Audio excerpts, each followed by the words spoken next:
अमरीकी special forces का बहरे हिंद में चीन से ईरान जाने वाले जहाज पर छापे के दौरान दिफाई सामान जब्त, मौके पर तबाह कर दिया गया। अमरीकी अखबार का दावा है कि रिपोर्ट के मुताबिक जहाज श्रीलंका के करीब समंदर में रोका गया। तलाशी के बाद जाने की इजाजत दी गई।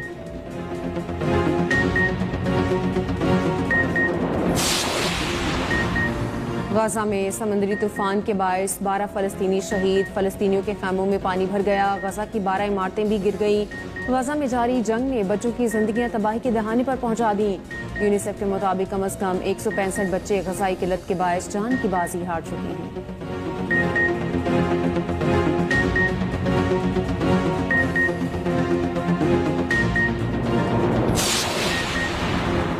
ईरान में नोबेल इनाम याफ्ता नरगिस मोहम्मदी गिरफ्तारी वकील की यादगारी तकरीब के दौरान अमल में लाई गई। फोर्सेस ने अचानक धावा बोलकर नरगिस मोहम्मदी को हिरासत में लिया। नरगिस मोहम्मदी खवातीन के हुकूक और शहरी आज़ादियों की मुहिम चला रही हैं।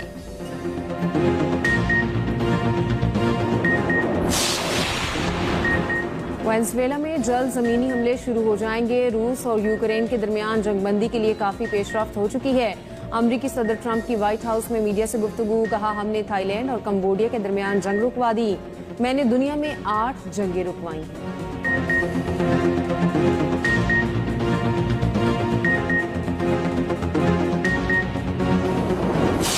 भारत के एक और धचका, आईपीएल की मकबूलियत में कमी। 2025 में आईपीएल की मजमूई कमर्शियल वैल्यू 20% कम। आईपीएल की कमर्शियल वैल्यू $12 अरब से कम होकर $9.6 अरब रह गई। Mumbai Indians, Chennai super Kings समेत 9 टीमों की ब्रांड वैल्यू में कमी। ब्रांड फाइनेंस के मुताबिक 2024 में आईपीएल की मजमूई कमर्शियल वैल्यू $12 अरब थी। इलाकाई कशीदगी और मैचेस में तातुल के बाइस आईपीएल की मकबूलियत कम हुई। द इकनॉमिक टाइम्स के मुताबिक तनाज़े के दौरान सिक्योरिटी खदशात के बाइस मैचेस बशमूल नॉकआउट मरहला तकरीबन एक हफ्ता मुअत्तल रहा।